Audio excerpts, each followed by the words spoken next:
Hello, Narnach here. Welcome to Path of Exile. This is episode 0 of a new series that I'm gonna do on a build I've dubbed the Ringleader, which really boils down to a dominating blow using character with Facebreakers, so unarmed attacks with dominating blow. So everything you kill gets dominated, as in the corpse gets resurrected, and it will fight for you as a minion for a short duration. But because of how I'm building this build or speccing this build, it's not such a short duration. The minions actually last for 38 whole seconds. So just for a quick overview, this build, this episode 0, I'm just gonna play through the Dried Lake for a little bit. Just deal with a couple packs. We're gonna get to full. Once we got full destroyed, we'll go back to the base, and I'll talk a bit more about the specifics, show you the gear, show you the skill tree, things like that. But I figured let's start off with some gameplay, and then after that we'll dive into the nitty-gritty details. Practice makes perfect. So this is also a bit unusual for me, because this is actually Act 4 Cruel, where I am right now, rather than the Twilight Strand on normal. Because, well, Dominating Blow is a level 28 skill, or level 31 skill. Well, it's basically a later in normal Act 1, or normal. You usually get it like Act 3, Act 4, something like that. That's where you roll into it. So it's not something you can begin with. Also, Facebreakers, it requires level 16, I believe. There's gems in here, so you can't see it, but it's not an item that you can use from the get-go either. So this is not a beginner's build. This is a build that once you actually found yourself a Facebreakers, that's when you can use it. Well, alternatively, of course, if you're not using Facebreakers, then you'll have to build it a bit differently. But most of the other principles of having a build built around a dominating blow still apply. It's just that your weapon damage is going to be slightly different. So these horrendous hordes, they are so much fun with a Facebreakers, because they keep summoning a rather huge amount of minions, and every time you kill them, you charm them. You just increase the size of your legion, while more of them just respawn from the chest. That's it, very good. Also, every rare you kill, it will join your party for the duration that you manage to dominate them. That's the result. It's actually a lot of fun, and you will always be running around with a bunch of previously hostile friends. So what leveled up? Determination.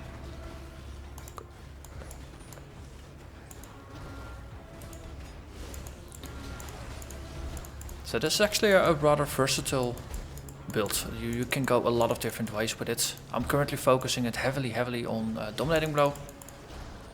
Also focusing pretty heavily on my shield usage, and specifically on my shield blocking. And that has to do with the Ascendancy class I've chosen. I went with a Gladiator. And one of the nice things about the Gladiator is that once you have the 4-pointer, you can actually turn all your regular blocking. It will also count as spell blocking, so you can block both attacks and spells. And currently, when I'm not buffed or anything, I get 47% chance to block, with a shield that only provides 24% of those percentage points, so the other 23% comes from skill tree. On top of that, you got something like the Tempest Shield that's currently running, that's another 3%. The Gladiator, the 2-pointer, 2-point bonus, it will actually give you 8% chance to block if you have been hit recently. So the first hit, you'll not get the chance, but the second hit, you'll get another 8% chance to block on top. So if you're constantly being barraged by attacks because you're surrounded by things, or just because of the nature of the enemies that you're facing, you'll have that 8% up when you need it. And otherwise, it's not going to be an 8% chance to block, it's going to be 40% increased damage. So, It's extra defenses when you need them, and otherwise it's just damage, because more damage is always good. Hello there, Vol. So, as you can see, he hurts a bit when he attacks. But it's not that. It's not scary hurting. It just hurts. But you notice I'm not actually actively running any endurance charges. I do have Enduring Cry on me, but I just keep forgetting to cast it. Okay, well, this was the goal for this bit. Just to show you how the build works, that you can do boss fights, and mostly all the boss fights that actually summon minions, you just keep charming the minions and take the boss down by just completely out-mobbing them. That's the other day I was running against Dominus. I ended up charming 12 of those minions that Dominus spawns when he's in his final form. Just all mobbing up on Dominus. It was actually pretty entertaining. Though I suppose from Dominus' point of view it was rather less so. Okay, well, in gear. Facebreakers. If you're not going unarmed with Facebreakers, you're either being very creative or you're missing the point of Facebreakers. So Facebreakers means no weapon, because you're punching things. In exchange for that, you get up to 800% more unarmed physical damage. And yes, I've been very lucky with this roll. I bought it off Cadiro Perandus for about 1100 coins. So I really like Perandus League. And that's just one of the many reasons why I like it. But 800% more unarmed damage means a 9 times multiplier. Whatever damage you do, it's multiplied by a factor of 9 just because of these gloves. And this stacks on top of all your other bonuses. So your strength bonus to damage, your skills bonus, support gems,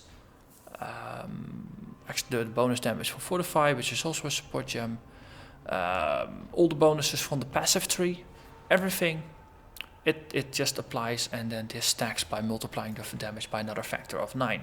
The thing is, you don't have a weapon, so where's your damage going to come from? That's where the flat damage bonuses come in, that you can find on your rings. 4 to 7 here. This one I actually don't have any, and that's costing me a lot of damage. 6 to 15, for example, here, and another 4 to 6 over here. Despite that, my DPS is almost 3500. Part of that is coming from the Hatred Aura. If I disable that, I still got 2700 points of damage. That's a lot. This is comparable to what my two-handed mace-wielding Juggernaut was doing in mid-Merciless, using Earthquake. So yeah, the tooltip DPS, it's pretty darn useful. The thing is, take this amulet, 6 to 15 points of damage. So on average, that's gonna be 10.5 points of damage.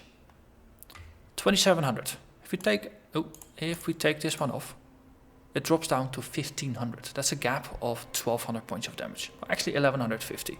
But so the 10.5 points of damage on average is almost multiplied by a factor of 100. Actually, it's more. It's slightly more than 100. And that is because of all the bonuses that stack on top of it. So that means that a ring like this, it really adds a lot of damage. The fact that I don't have damage on here, it's probably costing me 1000 DPS. It is that crazy. Once I get higher level shields, or maybe with a better physical damage roll, that's gonna boost the damage even further. So, Facebreakers, it really changes how your entire build works. Because you don't have a specific weapon type that you're using, it means that in the skill tree you don't actually have to assign any points to boosting it. An interesting thing is that unarmed attacks, by default, they have a 0% chance to crit. So the 90% bonus chance to a global crit strike multiplier, that's nice. But your attacks are not actually gonna crit. This is nice for spells, but it's it shouldn't apply to your melee attacks, if what I understand read is correct. So there's no point in going for crit either. So in terms of gearing, usually I use my jewelry to fix my resistances, because they are very good for rolling resistances. You got the 2 stones, you got the prismatics. They're just very good for fixing your resistances. In this case, your jewelry is actually, they are your aggressive stats. They are almost like your weapons. So as a result, you want to prioritize getting good damage off of that, and resistances you want to put it on a secondary position. So that means you probably want to get some resistances from the skill tree. So let's have a look at the skill tree for now. So I started as a duelist. There's other ways you can start. You can start as a ranger, you can start as a marauder, you can probably start as a templar. Everybody has access to some shield related nodes. I started as a duelist because, well, I like the gladiator. So what I was talking about, let's actually show. So first node, extra block chance and some extra attack speed. Well, this is with one-handed weapons, so it doesn't apply. 2% block chance. Painforged. That's the extra block chance if you have been damaged, 40% extra damage if you haven't been damaged recently. They move over here, more block chance, and then versatile combatant, block chance applied to spells. Very powerful. For the merciless labyrinth, I'm planning on going here. Now more block chance, violent retaliation, bonus to physical damage per hit you've blocked recently. By this point, you're probably going to be blocking 60% or more of all the attacks that come in, which means this has the potential to stack when you are mobbed.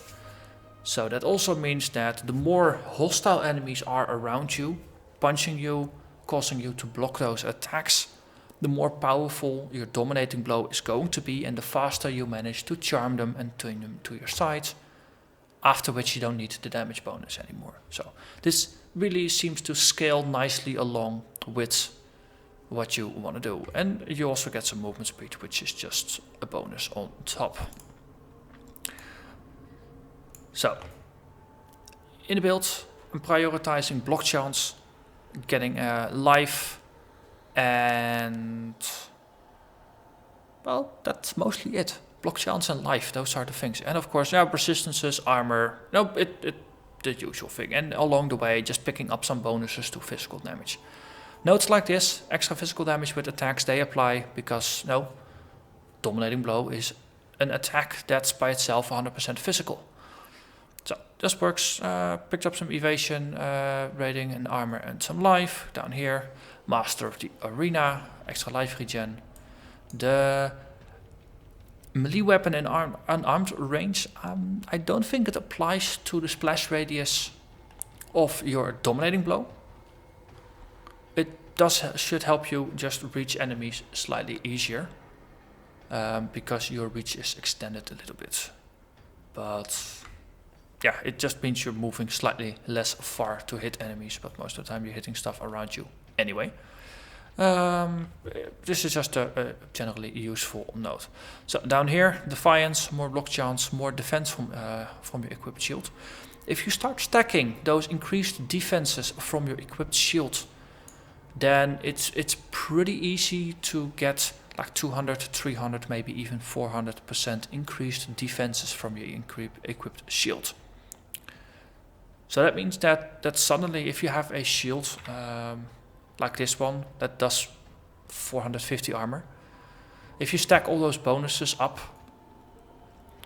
it might be that it will count 3 times or 4 times as heavy.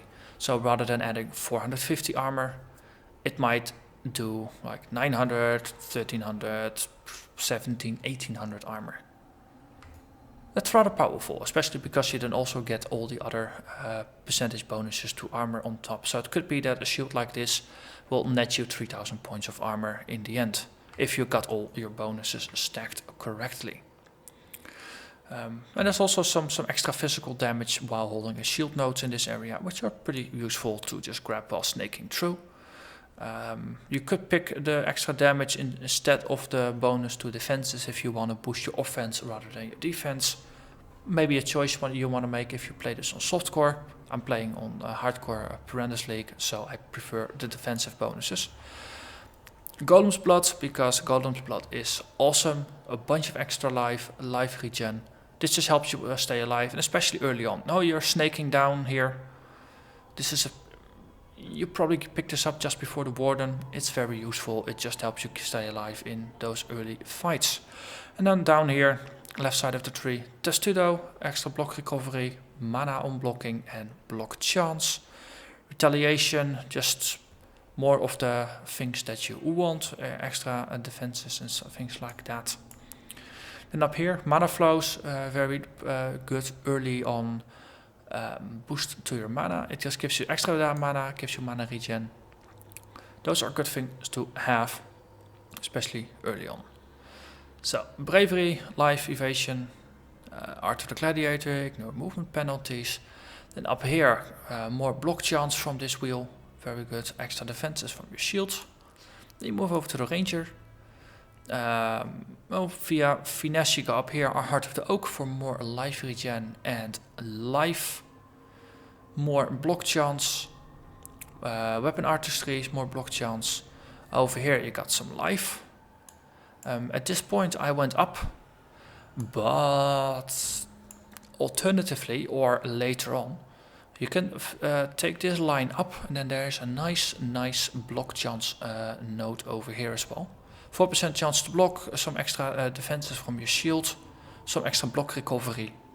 Those are all nice things to have. And if you're in this area anyway, Blood Drinker, this entire node, it will give you 20% increased maximum life and some life leech. If you're interested in it, there's some utility in here with the poison node. You're dealing a lot of physical damage. Poison scales off of physical damage, so you will have an interesting way to get some poison without dedicating a skill gem to it. So let's see. Down here, Spirit Void for mana leech. It's pretty useful to grab at some point. Vitality Void for life leech. It's the same deal, also very useful. But okay, so after grabbing the herbalism nodes, I actually went up here, grabbed this. I happened to find the Pugilist unique Viridian Jewel, and this is an interesting way to actually directly boost your physical damage while you are unarmed, and also increasing your evasion. And it scales off of dexterity allocated within the large radius. The nice thing is, most of the travel nodes in here are dexterity based. So, just by putting this one in, from what the dexterity nodes I'm already assigning anyway, you get 26% increased damage and evasion. So this is a very nice bonus. Okay, so, exceptional performance. This boosts your dominating blow from 20 seconds to 29 seconds because it boosts the duration. It also helps your Fortify last a bit longer. It helps your War Cries last a bit longer. Conversion Trap that I'm carrying along lasts a bit longer. So everything you have, it lasts a bit longer. So it's just a very good all-around notes to have. But the reason I picked this up, of course, is because of Dominating Blow. Then here's Sentinel, Evasion and Armor and Elemental Resistances. Go up here for Constitution for more life. Went straight up here. I've only recently assigned these two, so while leveling up, just ignore this. Just take the path straight through. Shaper, extra mana, extra life. It's one of my favorite nodes in the game. And then Potency of Will to get another nice 45% increase to your skill effect duration, boosting your Dominating Blow from 29 to 38 seconds. And everything else just goes up as well. So after that I started boosting my life a little bit because I was in the 2200 point range. It was a bit low. I'm currently in late Cruel. More life is a good thing. Alternatively though, because Dominating Blow, it's a beast in terms of mana consumption, especially once your attack speed goes up as well. you start consuming even more mana. So I do about 1.5 attacks per second. That means I use 50 mana per second, which is a lot. It's really a lot, and it's really hard to generate against that. So in terms of auras, I've got Clarity actually running to just boost my mana regen a bit. I've got Hatred for extra damage, so part of my physical damage is also added on top as bonus cold damage.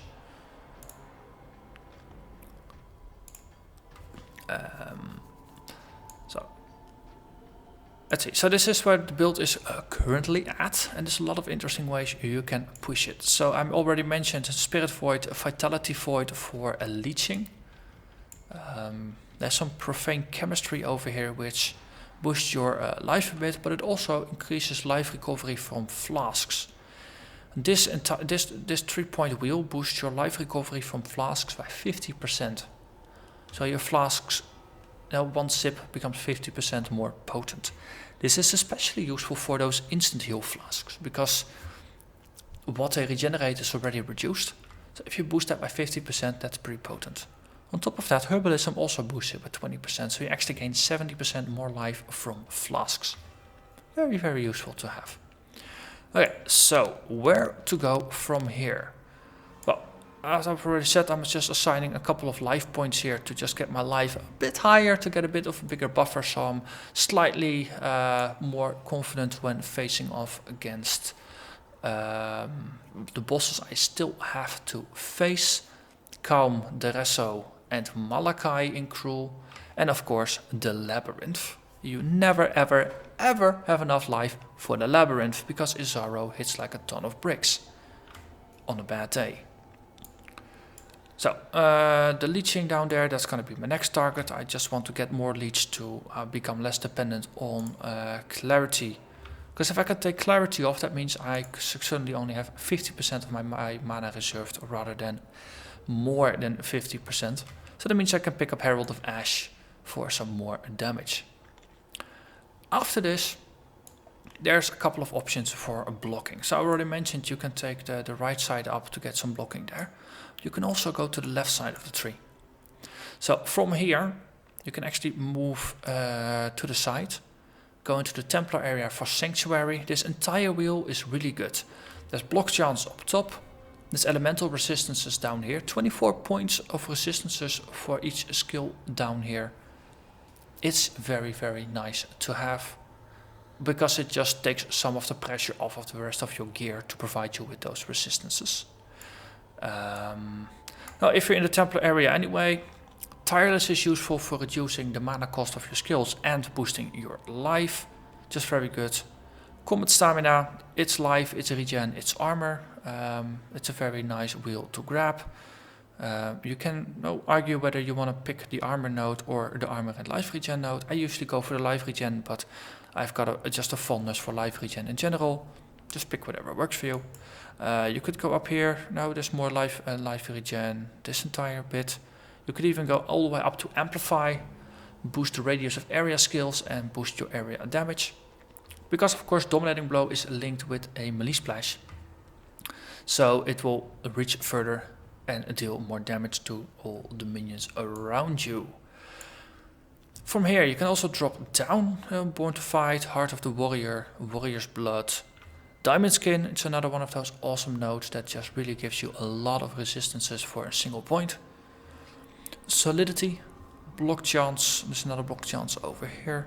Up here, Armor Mastery, some life regen and armor and all good stuff.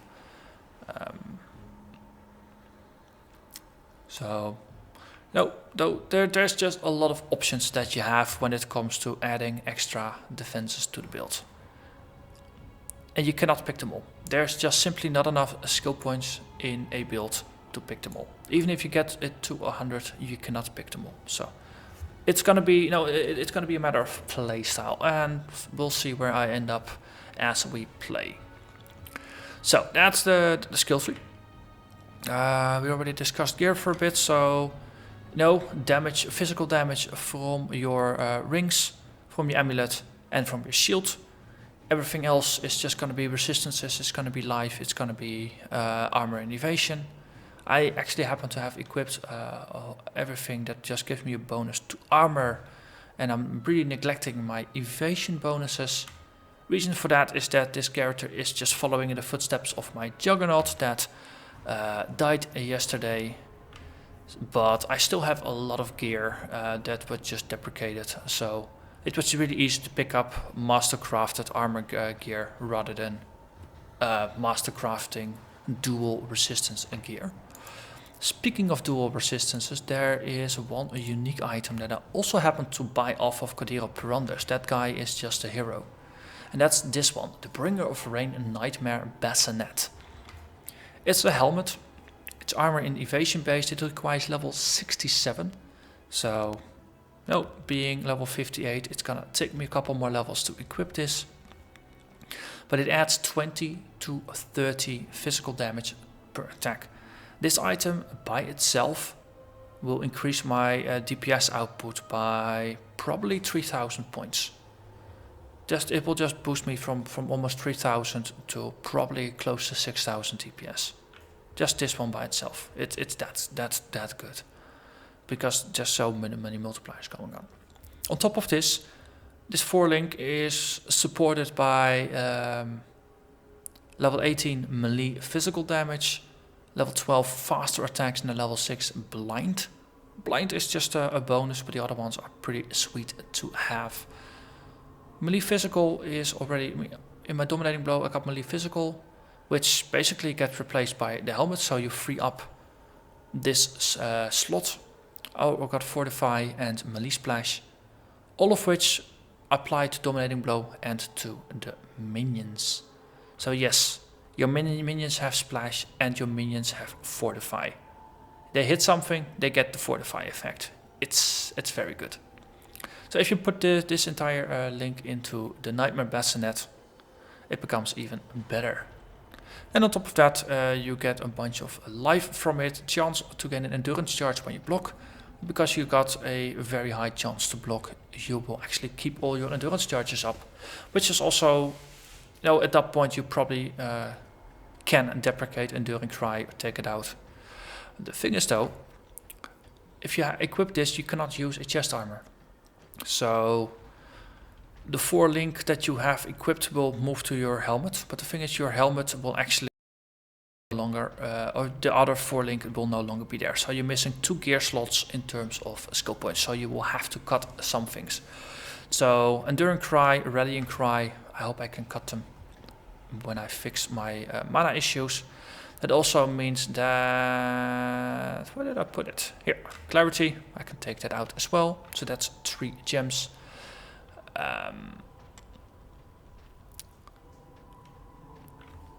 Arguably, Conversion Trap, I have it in there for dealing with chests or for minions that cannot be dominated.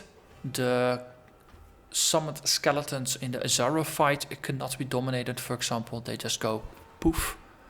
Rather than reanimating as your personal buddies. But you can throw conversion traps around and charm some of them to distract everything. But the question is that worth it for the 2 skill, the 2 gem slots? Now if you take them out along with Rallying Cry, that's a complete item that you free up. If you combine it with the Clarity that goes out, then you can actually have the Reckoning with life gain on hit, move it to the shield for example. Hatred can go anywhere where there's a free slot. And that works. So speaking of Reckoning, you are blocking quite a lot. This has a very low cooldown. Reckoning, it's a cone-shaped counterattack. If you combine it with life gain on hit. If you are surrounded, this will get you a lot of life. So that just increases the safety of the build. Other things, shield charge with faster attacks. You've already seen me use it. I use it as a movement skill. Shield charge is a very nice. You have 50%. It starts out with 50% increased movement speed, and as you level shield charge, the movement speed increases even further. Currently 64%. So no, this is basically like having a Quicksilver Flask on all the freaking time if you use this as your movement skill. It's just good, and Oh, especially if you do it like this, it's almost like, you know, you're a pinball, like you're stuck in a pinball machine, which just looks fun. And it also does some damage. It's in this setup, it's not the most amazing skill. I mean, dominating blow is the thing that will kill enemies, but it's a movement skill, and if you're charging into a pack, it's just gonna do a little bit of initial damage. And after that, dominating blow. And this is only supported by faster attacks anyway, so it's not that good. Not that. It's not meant to be powerful. It's just meant to be good as a movement skill. Another movement skill I've got is Flame Dash. Movement. This is a running movement skill, so that means you cannot traverse heights and you cannot jump over chasms, riverways, broken bridges, things like that. That's why we got Flame Dash. If you hold shift while doing a flame dash, you can actually flame dash a bit further. And that's just going to help you cross those things, especially in the labyrinth if there's like height differences or situations where you don't want to walk through but teleport through. Flame dash is your skill. Endurance Cry, it's one of those things that helps you get endurance charges. For the rest, it doesn't really do a lot. If you happen to think of it and just shout it every once in a while, it's pretty good. Rallying Cry, it just helps you regenerate mana, so just to fix mana issues until you get a decent mana leech. Dominating Blow setup, let's see, a cast when damage taken. Currently I've got it at level 5. I probably want to lower this to just a level 1 setup so that triggers more often. So don't focus too much on the levels, just focus on the skills. Cast when damage taken. Tempest Shield for blocking. It's 3% extra chance to block, and you do some damage when you do block. Since you're blocking all the time, it's an interesting way of just adding more damage to the build. Molten Shell, it's just extra armor while it's up. And especially if this is only level 1, it's gonna trigger quite often. I used to have the Stone Golem on the cast when damage taken setup. I actually decided to auto-level it and just cast it by hand, because that way you have more control over your golem, and a higher level golem does more regen and it has more life, which is a good thing. I think that's it for now. As I said, this is episode 0. This is the theory crafting episode of the new series. Contrary to previous series, I'm starting this late cruel because most of the skills of this build are later skills. I mean, you don't get access to dominating blow until 28 or 31. I forgot the exact detail. So I started out leveling with Infernal Blow, which you can pick up at whenever you find it. It's probably the level 4 that you will start be able to find it. Might be able to buy it even earlier. But very early Act 1 you can get Infernal Blow, which works while unarmed, but the thing is, Facebreakers is level 16 if I remember correctly. So yeah, you will have to wait a little bit before you can equip it. So until then, just equip a sword or a mace or whatever you want. Infernal Blow with melee splash and melee physical, it will just carry you through the first bits of the game. At some point at level 28 I picked up Ice Crash, just played with that for a bit. It also works while unarmed.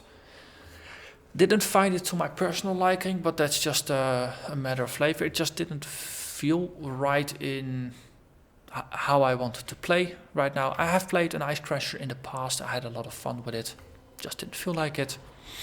Dominating Blow, I tried it and I was instantly sold. So yeah, well, if you have managed to find yourselves a Facebreakers, the Ringleader is a very interesting build to have a look at. A lot of the things that I learned about Facebreakers, how it works, why it works, and what you can do with it, there's a very excellent guide on the Path of Exile forums. I'll link it below in the description, so have a look at that. I started out following that guide, and then the moment I discovered that Dominating Blow is just awesome, I completely forgot about the guide and I started doing my own thing. So these experiments with exceptional performance and going up here for potency of will, those are all my own idea. I think the guide is actually, it's very strict and very efficient in trying to get as much use out of your blocking as possible. It spiders all over the skill tree, and it's very picky in what it picks. So if you want to find a guide to use with Facebreakers and you're not necessarily as concerned about using Dominating Blow, have a look at the guide. And it's just a good way to learn more about it. If you don't have a Facebreakers, you can use any weapon as well. Just make sure to alter the skill tree as you want. On the other hand, hey, if you're into trading, you can probably trade for a Facebreakers as well. Haven't really traded, so I wouldn't know too much about that, unfortunately. And with that, I'm gonna end this episode. So from now on, I'll be playing this build and advancing this build as my main path of Exile content for the channel. So if you've stuck with me for so far and you haven't subscribed yet, I would recommend you do, because every day there will be a new episode with the adventures of the Ringleader, as I've come to call this build. So with that, I'm gonna thank you very much for watching, and I'll see you again next time. Bye bye.